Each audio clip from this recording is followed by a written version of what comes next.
नमस्कार, आप देख रहे हैं वीके न्यूज। मैं हूं दिवाकर विक्रम सिंह।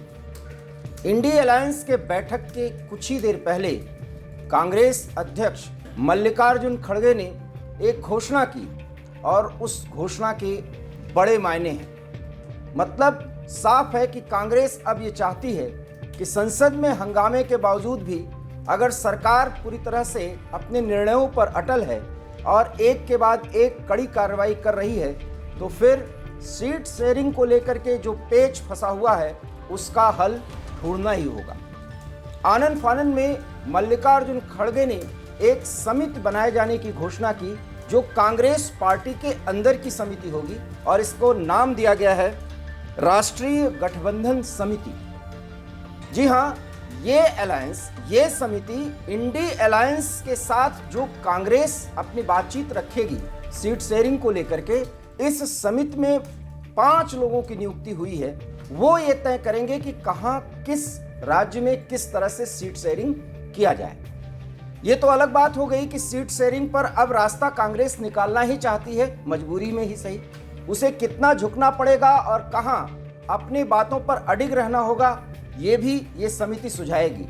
लेकिन सबसे बड़ी बात है कि समिति में 5 लोगों का नाम दिया गया है। जरा इन नामों पर गौर करिए। पहला नाम मुकुल वासनिक, दूसरा नाम अशोक गहलोत, तीसरा नाम छत्तीसगढ़ के पूर्व सीएम भूपेश बघेल, चौथा नाम सलमान खुर्शीद और 5वां नाम है मोहन प्रकाश। बड़ी बात यह है कि छत्तीसगढ़ में भारतीय जनता पार्टी से हार मिली है कांग्रेस को, तो भूपेश बघेल पूर्व सीएम को एक काम पर लगा दिया है। मतलब छत्तीसगढ़ की राजनीति में भूपेश बघेल को अब उतना समय नहीं देना है। फिलहाल लोकसभा चुनाव तक तो कांग्रेस ने यह तय ही कर दिया।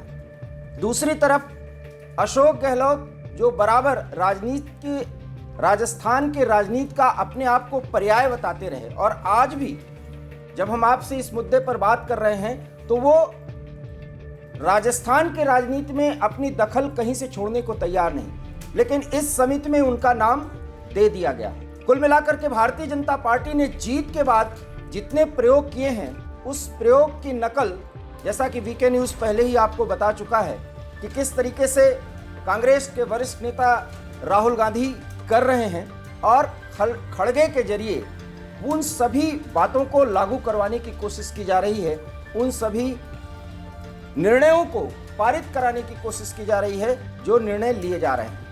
अशोक गहलोत और भूपेश बघेल अब कांग्रेस में केंद्र की राजनीति पर ध्यान देंगे और कम से कम लोकसभा में तो ऐसा करेंगे ही। मतलब और मायने साफ हैं कि राजस्थान की राजनीति में अब पायलट के लिए क्या जगह बची है और पायलट की भूमिका होने क्या जा रही है, ये तो तय हो ही जाएगा। इस समिति में अशोक गहलोत के नाम डाले जाने के बाद स्पष्ट हो गया, क्योंकि सीट शेयरिंग का फार्मूला इतने आसानी से तय होने वाला नहीं, क्योंकि इस पर बंगाल में भी कुछ ऐसे मुद्दे हैं जो ममता बनर्जी डायरेक्ट इनडायरेक्ट तरीके से कह रही हैं और अपने मुंह से वो बयान तो नहीं दे रही हैं, लेकिन जिस तरीके से अभिषेक बनर्जी के नेतृत्व में बंगाल में चुनाव लड़े जाने के बाद टीएमसी के प्रवक्ताओं की तरफ से बराबर कही जा रही है और वो भी इंडी अलायंस के बैठक के पहले तक ये बात कही गई है, तो इसके मायने भी समझिए कि अधीर रंजन चौधरी भले ही ममता पर एक दबाव बना रहे हों और अपने हिसाब से बंगाल में सीट शेयरिंग की बात रखना चाह रहे हों, लेकिन कांग्रेस को वहां कितनी सीटें मिलेंगी ये सबको पता है। इधर आम आदमी पार्टी दिल्ली सहित पंजाब को लेकर एक बड़ी बात कह दी है और वो भी किसी और के मुंह से नहीं कही गई, बल्कि अरविंद केजरीवाल की तरफ से। नीतीश कुमार और राजद की अपनी अपनी बातें हैं और उनके अपने अपने पक्ष हैं। हमने आपको पहले ही बताया था कि बैठक शुरू होने के पहले जिस तरह से लालू प्रसाद यादव बयान दे रहे हैं, कम से कम इस अलायंस की बैठक में आज इतना तो जरूर तय कर लिया जाएगा कि लालू प्रसाद यादव एक अघोषित संयोजक की भूमिका में होंगे। बहरहाल बैठक शुरू हो चुकी है, इसके क्या फैसले होंगे वीके न्यूज आपको जानकारी देगा, लेकिन उसके पहले कांग्रेस ने एक समिति की घोषणा जिस अंदाज में की है और जिस तरीके से भूपेश बघेल और अशोक गहलोत को दिल्ली की राजनीति को देखने के लिए कह दिया गया है। मतलब और मायने समझिए, युवाओं को सौंपेगी कांग्रेस कम से कम राजस्थान, छत्तीसगढ़ और मध्य प्रदेश। मध्य प्रदेश में फैसला हो ही चुका है, फैसला तो छत्तीसगढ़ में भी हुआ है, लेकिन भूपेश बघेल और अशोक गहलोत के कद के नेता वहां पर उभरे इन राज्यों में, इसलिए ये पैसेज दिया गया है उनको।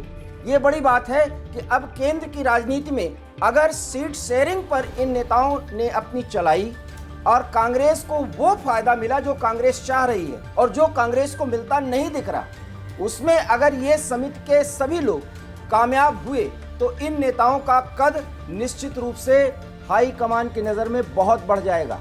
बड़ी बात यह है कि इन पांचों में कन्वेनर बनाया गया है मुकुल वासनिक को, जो महाराष्ट्र से आते हैं और गांधी नेहरू फैमिली के बहुत नजदीकी रहे हैं। वो यूथ कांग्रेस के राष्ट्रीय अध्यक्ष से लेकर के कई भूमिकाओं में रहे हैं, संगठन के कई भूमिकाओं में रहे हैं, और ऐसे में कन्वेनर के तौर पर वो किस तरीके से अशोक गहलोत और भूपेश बघेल जैसे लोगों को भी साथ पाएंगे और इनके अपनी बातें किस तरीके से इंडी अलायंस के धड़े समझेंगे, ये बड़ी बात होगी। और सबसे बड़ी बात है कि ये कांग्रेस के सभी नेता इंडी अलायंस के धड़ों के साथ आने वाले समय में जितनी भी बैठकें करेंगे वो हाई कमान के रिप्रेजेंटेटिव के तौर पर। ऐसे में अब खरगे भी राहुल गांधी की ही तरह इन पांचों कन्वेनर पर बहुत बड़ी जिम्मेदारी लादते हुए दिख रहे हैं, और क्या कांग्रेस की मुश्किलें ये सभी आसान कर पाएंगे, ये देखना बेहद दिलचस्प होगा।